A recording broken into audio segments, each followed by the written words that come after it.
everyone, my name's Miss Heaven and I'm one of the reception teachers at Templefield Lower School. I hear that you are coming to our school in September, which is very, very exciting. Now we can't see you all in person right now, so we thought that we'd share a little video of your teachers reading a story to you. And the story I have chosen is I Am Too Absolutely Small for School. And it's got Charlie and his little sister Lola, and you might recognise Charlie and Lola. Let's have a little look at this story. I have a little sister, Lola. She is small and very funny. Now my mum and dad say that she's quite big enough to go to school. Lola is not quite so sure. Oh dear.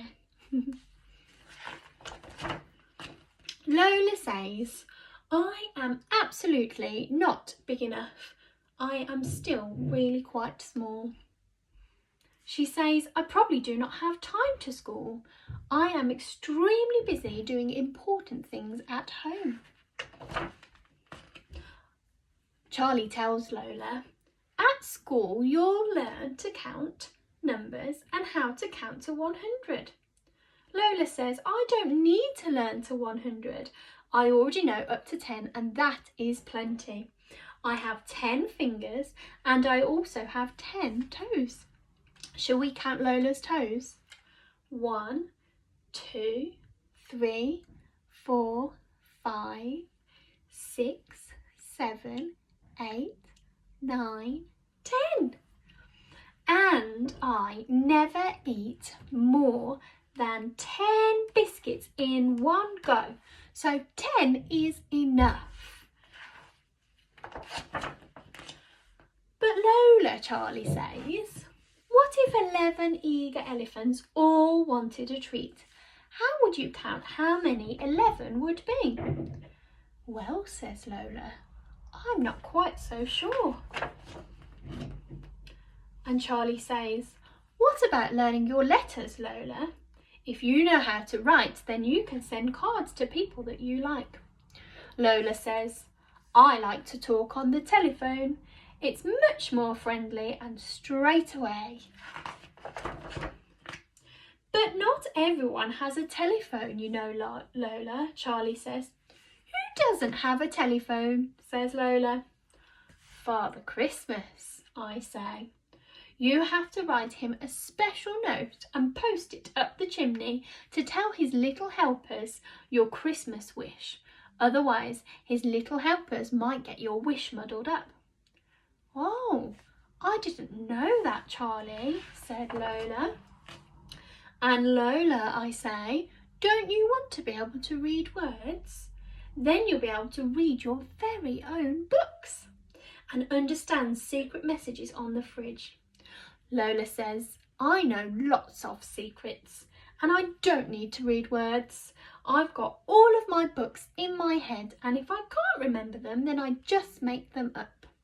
Here's a secret message on the fridge. It said, there is pink milk in this fridge.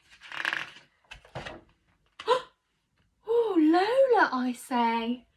What would you do if there was an ever so angry ogre who would not go to sleep unless you read him a favourite bedtime story?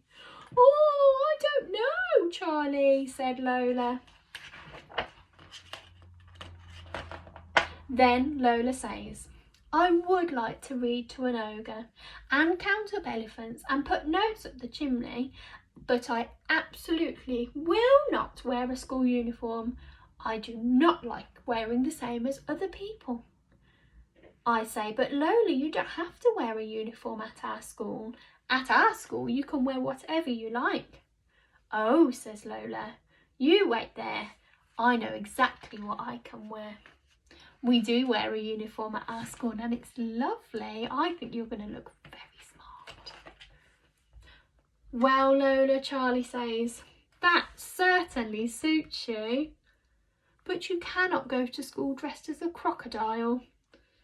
Lola says, this is not a crocodile, Charlie. I am an alligator. Charlie says, You cannot go dressed as an alligator either. Why not? Says Lola. Because alligator costumes are for parties. For school, stripes are nice. Really? Says Lola. I like to wear stripes, says Lola. But what will I do at lunchtime? You know, I will not never eat a school dinner. My sister Lola is quite fussy about food. So Charlie says, Lola, you can take your own packed lunch in your own lunchbox. And Lola says, but I don't want to eat lunch at school all alone, all by myself. And Charlie tells her, but Lola, you will meet lots of friends at school. You'll have lunch with your friends.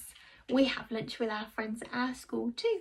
And your teachers will stay and help you and make sure that you're okay. Then Lola says, I already have my friend. He's called Seren Lawrenson. And I would like to have lunch with him at home. Seren Lawrenson is Lola's invisible friend. That means nobody can see him. Nobody knows what he looks like.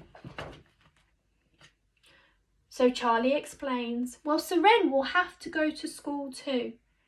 What will he do if you're not there to sit next to? Oh, you're right, Lola says. Seren Lawrenson is feeling a bit nervous about going to school all by himself. You're right, Charlie. I will have to go too. On the first morning of school, Lola is a little bit wobbly. She says, Seren Lawrenson is feeling not very well. He's worried he'll not be able to count numbers or letters or read words, and that no one will talk to him, so he'll be all by himself. Oh, Lola, says Charlie, it will be okay. You will be fine. I bet you will both have a really good time. You don't need to worry about anything. And after school, we can have pink milk at home. I think she'll be fine too. All day, Charlie worries. He can't see her at break time. She's nowhere to be seen at lunchtime. He can't find her at home time and she's not by her peg. But then there she is. She's not alone. She's not by herself. She's hopping along the playground with somebody else. Lola made a friend. At home, I say, Lola, I told you would have a good time at school. And Lola says, oh, I know, Charlie. It wasn't me that was worried. It was Seren Lawrenson who was nervous, not me. I'm fine. School was great. Ah, the end. That was a lovely story. I enjoyed reading that to you. And Lola was a little bit nervous about going to school, and she was worried about things like lunchtime and who to play with and learning letters and numbers. But she had a great time anyway, and she was absolutely fine. You might be feeling a little bit nervous about school, and your grown-ups might be feeling a bit nervous too, and that's absolutely fine. But your teachers, myself, Miss Heaven and Mrs. Dullin, will be there to help you all through the process. And we're going to have a great time. We cannot wait to meet you, and we can't wait for you to come to school in September. I hope you enjoyed my story. See you soon.